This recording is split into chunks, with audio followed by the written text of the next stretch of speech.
Hello, everyone. I hope I'm coming through here live now.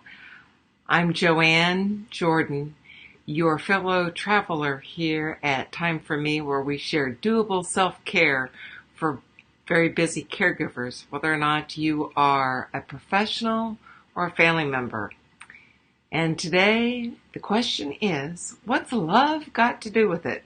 Now, I'm sure that if you're a family member, you'd say everything. It has to do with everything that's going on. But as a professional, you might be saying it has nothing to do with my work. Well, today we're going to tackle that. I'm hoping that some of you will be joining me here and sharing your comments. If you're watching the recording, be sure you drop them down below because I do come back and check out what you have to say. So Valentine's Day is around the corner and we are hearing the word love a lot. So exactly what does that have to do with caregiving? Well, when you think about the word love, it can be both a noun and a verb. As a noun, we're talking about it being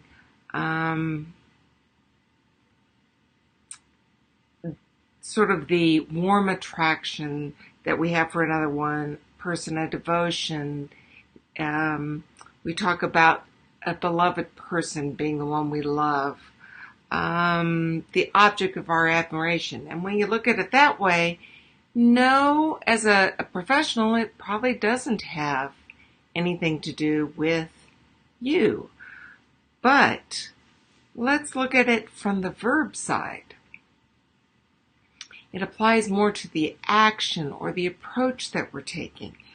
And it has to do with the way we treat people. It's here as the verb that I think both the professional and the family member caregiver join together in the application of love in our caregiving.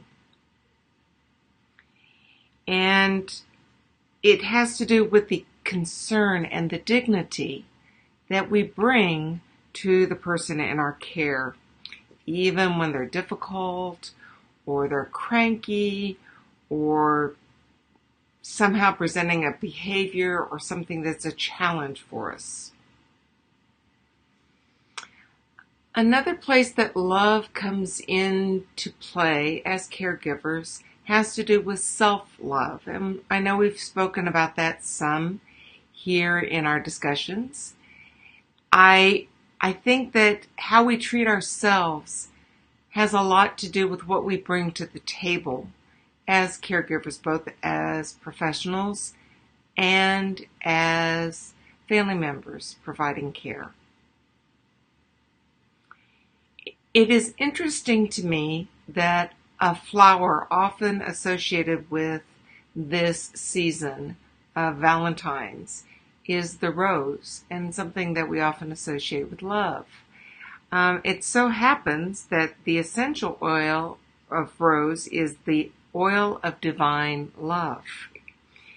And I found these facts and I thought it was interesting.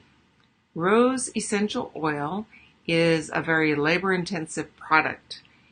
It takes a lot of the product to create a very small amount of oil. It takes approximately 1,160,000 freshly picked rose petals to produce just 1 ounce or 30 milliliters of rose essential oil. Because the petals, are so delicate, they have to be processed the same day that they're harvested. But from this labor comes the essential oil, known for that sweet floral aroma that's beautiful and romantic.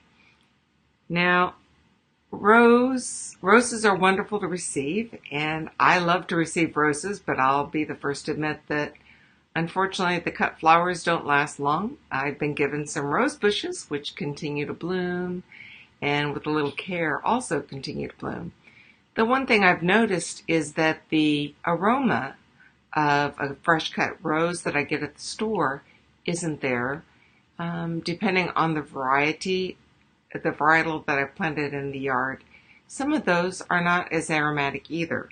So I've really come to appreciate rose as an essential oil. And my most common way is in the touch variety. And this is a wonderful tool. I'm able to apply it at the heart or at the pulse points and wear it as a perfume. It becomes this wonderful, uplifting reminder of sweetness that love and life bring to me when I'm wearing it. It can be mixed and used for other things, such as on your skin to help with healthy appearance. So I think it's interesting that the rose doTERRA combines an average concentration of 25 to 35% alkalines, which is the highest concentration of alkalines when compared to any other oils, which usually are 1%. So it's no secret that essential oils can be a part of self-care, and I hope that you are making use of them. Another way you can use and gift somebody besides essential oil itself, of course, is as a lotion.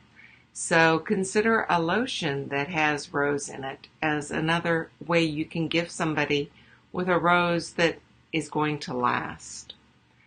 I want to thank you for joining me today in this little look at whether or not love has anything to do with self-care.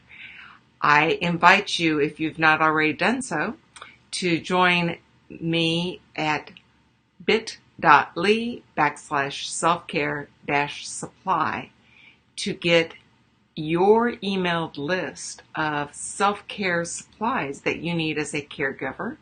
It also places you on our email list to receive our updates about other ways you can care for yourself. Thank you all so much for being with me here today. I hope that you are joining me in saying, I take time for me. Bye for now.